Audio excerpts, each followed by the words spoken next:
இயேசு உங்களை நேசிக்கிறார். பிரியமானவர்களே, இந்த நாளில் ஆண்டவர் நம்மளோடு பேசும்படியாய் வேதத்திலிருந்து ஒரு 3 வசனங்களை கூட வாசித்து ஆண்டவர் நமக்கு கற்றுக் கொடுக்கக்கூடிய காரியத்தை பார்ப்போம். அது கலாத்தியர் புஸ்தகம் 3வது அதிகாரம் 27, 28, 29 வசனங்கள் இப்படியாக சொல்லுகிறது. ஏனெனில் உங்களில் கிறிஸ்துவுக்குள்ளாக ஞானஸ்தானம் பெற்றவர்கள் எத்தனை பேரோ அத்தனை பேரும் கிறிஸ்துவை தரித்து கொண்டீர்களே.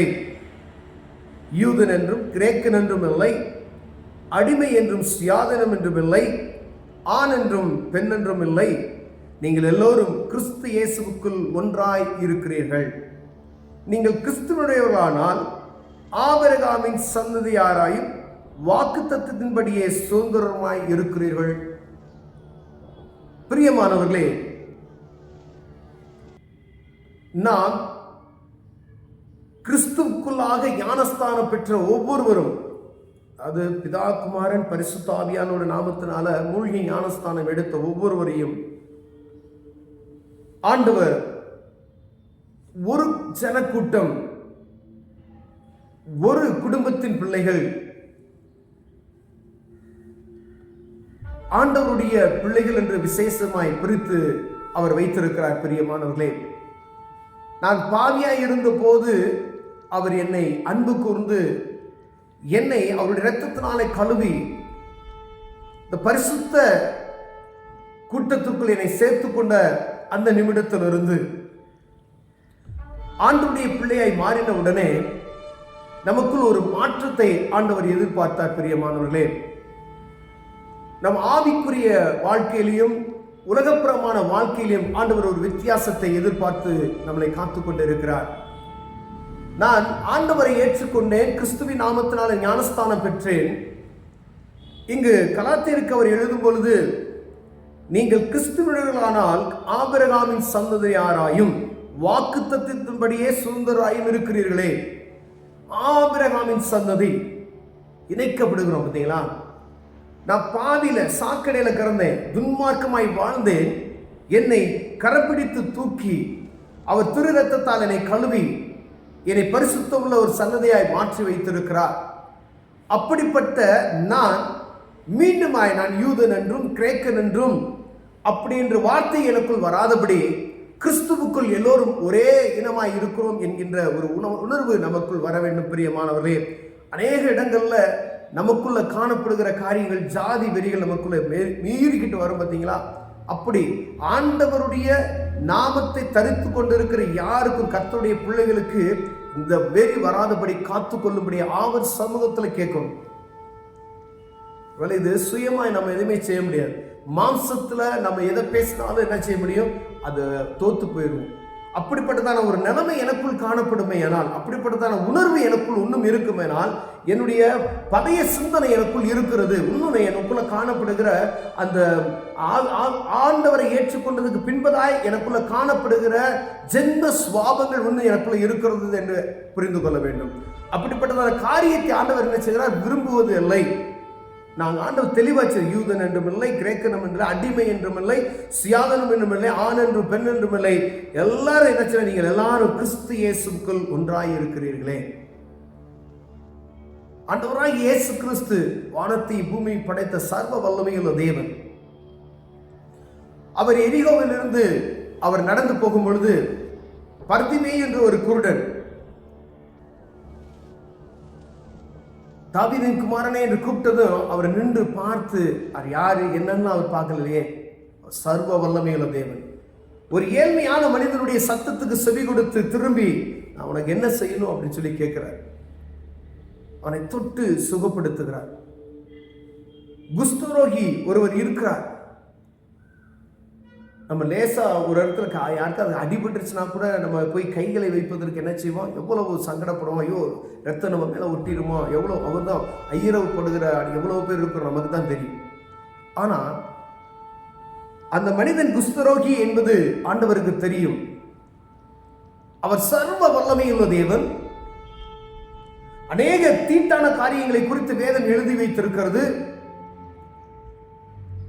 ஆனால் அவங்க போய் என்ன செய்யறாரு? தொட்டு சுகப்படுத்துகிறதை நாம் பார்க்க முடிகிறது. பிரியமான யாருன்னா தெரியாது, அவனுக்கு சுகம் வேணும்.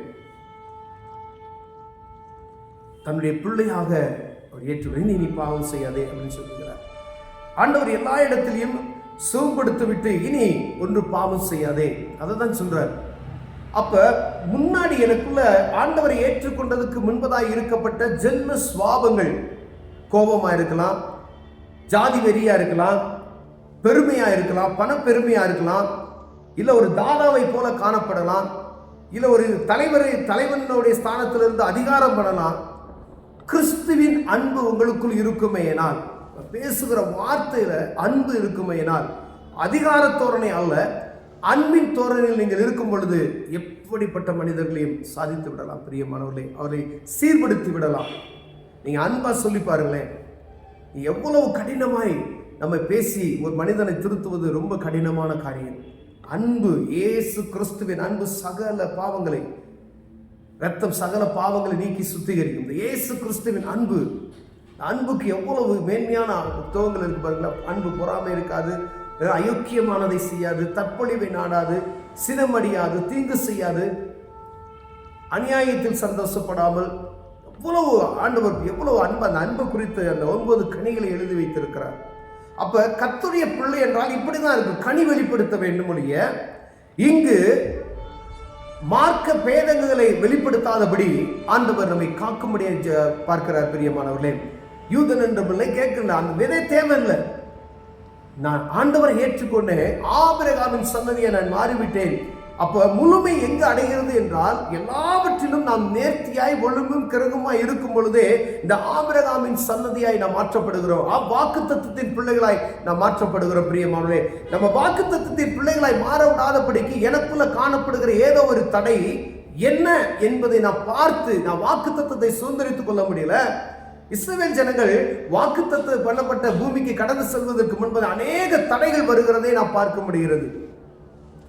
அவர்கள் எங்கெல்லாம் முறுமுறுத்தார்களோ, எங்கெல்லாம் பாவம் செய்தார்களோ, அங்கு என்ன செய்றாங்க, ஆண்டவர் அவர்களுக்கு தண்டனை அனுபவித்து அவர்களை அங்கு கடந்து செல்வதற்கு காலதாமதம் பண்ணுகிறதை பார்க்க முடியும். அதே போலதான் நம்முடைய வாழ்க்கையில ஒரு நன்மையான காரியத்தை ஆண்டவர் வாக்கு கொடுத்த அந்த வாக்குத்தத்தத்தை சுதந்திரிக்காமல் இருப்பதற்கு எனக்குள்ள காணப்படுகிற காரியம், என் குடும்பத்துக்குள்ள காணப்படுகிற காரியம், என்னுடைய சபைக்குள்ள காணப்படுகிற காரியம், என்னுடைய சன்னதிக்குள் காணப்படுகிற ஏதோ ஒரு ஆண்டவருக்கு விருப்பம் இல்லாத ஒரு காரியத்தை நான் செய்வது நிமித்தமாய் இந்த காரியம் தடைப்பட்டு கொண்டு இருக்கிறதை புரிந்து கொள்ளபடியாய் ஆண்டவர் உங்களோடு என்னோடு பேசுகிறார். பிரியமானவர்களே, கிறிஸ்துவுக்குள்ளாய் நாம் ஒன்றாக இணைக்கப்பட்டிருக்கிறோம் என்பதை மறந்து போய்விடாதபடி, ஆண்டவருக்கு விருப்பமில்லாத வேதத்தில் நமக்கு சொல்லப்பட்ட காரியத்துக்கு மாறாக ஏதாவது நாம் செய்யும் பொழுது அங்கு நாம் ஆசீர்வாதத்தை இழந்து ஆசீர்வாதத்தை கடந்து செல்லக்கூடிய நேரம் காலதாமதமாகிறது.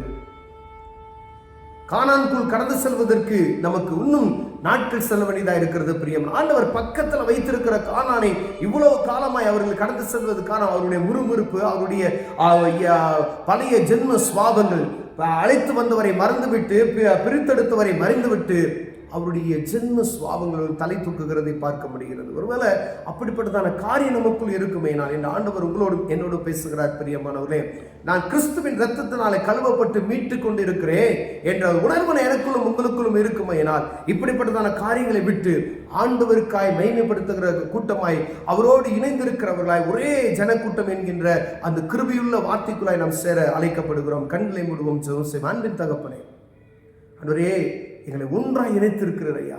இரத்தத்தினால கழுவி மீட்டுக்கொண்டு ஆபிரகாமின் சந்ததியை வாக்குத்தத்தத்தின் பிள்ளைகளாய் எங்களை உருமாற்றி இருக்கிறேன். எங்களுக்குள்ள மாற்றத்தை நீர் விரும்புகிறேன். அதை நாங்கள் செயல்படுத்த எங்களுக்கு பலன் தாங்க. இயேசுவின் நாமத்தில் பிதாவே, ஆமென்.